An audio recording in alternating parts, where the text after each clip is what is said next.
Resilience doesn't mean that you have to always feel good, right? There is validity in how you are feeling, and we need to acknowledge the fear. We need to respect what it's telling us about this scenario, and then we need to do something about it.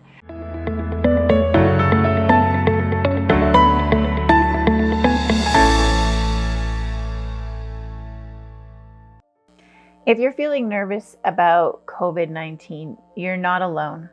Even if it's just adapting to this new shift to the world that we live in right now.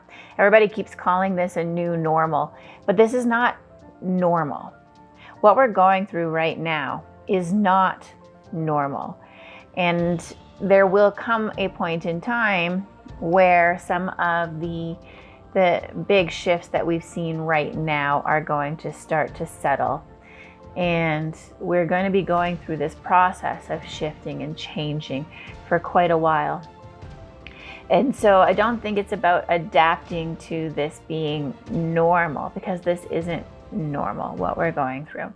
But what we want to be able to do is start to break that sense of discomfort, the impact, the challenges to our thinking, to our fear set, to what people are talking about, what we're allowing into our eyes, our ears, and how this is impacting our world right now.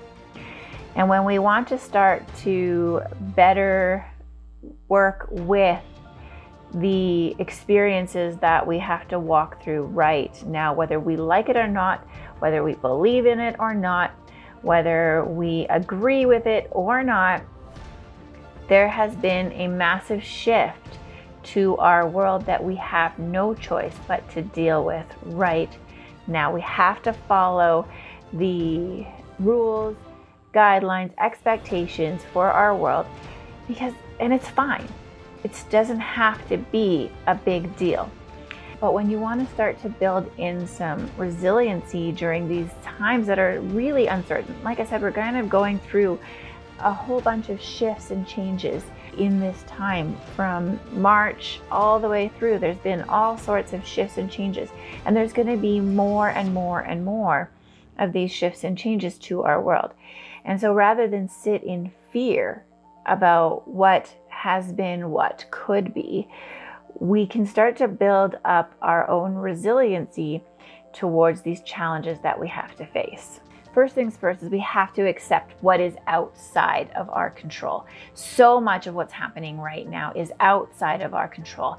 And when we focus on what we have no control over, we're left feeling frustrated, overwhelmed, exhausted, stressed. Sometimes it brings up anger, and there are certain circumstances where things are just not in our power to control. We've got to learn how to let go of them. And what we continually tell ourselves, that is what we're going to believe. That is where our focus is going to be. So we want to move our focus, move that energy to a more positive place.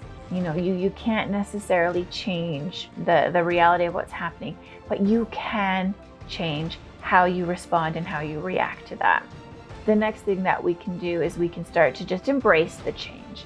You know what? There's always going to be change. Our lives are full of it. And instead of focusing on how this change is disrupting my life, if I can be flexible and I can start to accept some of these fundamental shifts that are happening in my life, I can bring into my world some more positive outcomes and positive perspectives on what is happening in my world right now.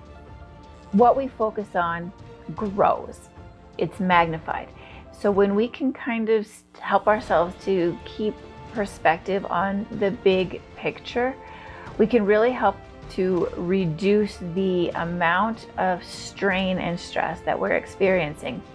It's so easy to get so wrapped up in the details of what's happening around us that we can start to blow it out of proportion. We can catastrophize and focus on the negative aspects of everything. I mean, there's so much negativity around us all of the time that it's really easy to get sucked into all of those, the challenges that we're facing.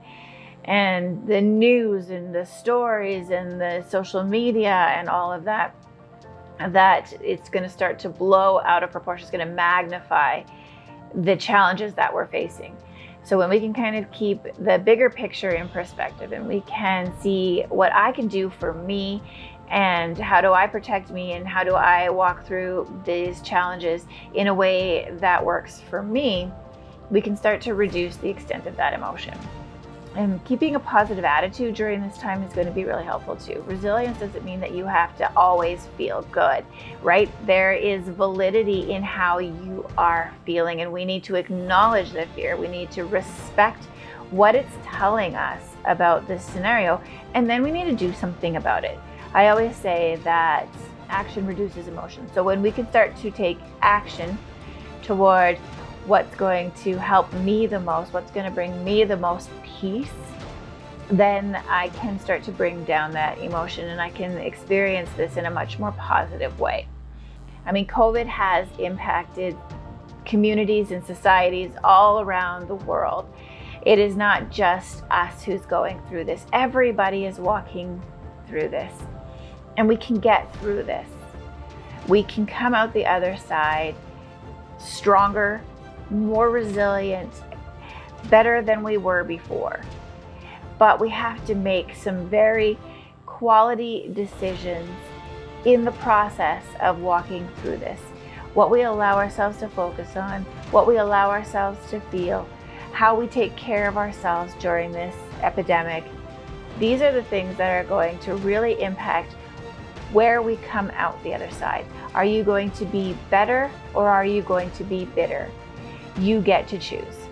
And this is why I'm actually holding a free masterclass on November the 5th at 6:30 called Coping with COVID. It's all about creating some of that freedom from anxiety, stress, depression that is coming out of this new world that we live in today. And so in that masterclass, I'm going to give you 3 strategies that you can implement immediately that are going to start to help you get that freedom from that anxiety, from that stress, from that overwhelm that has been negatively impacting your world. The link is right here. Please sign up, register for it, and I'll see you on November the 5th. Also, this is just the start of a series of videos that I'm going to do. I'm going to give you some tools and some strategies over the next few weeks. So actually subscribe to my channel so that you can get notified when the next videos come up, so that you can stay informed and you can get all of the tools that I'm going to be sharing over the next few weeks. All right, have a beautiful rest of your week. Bye for now.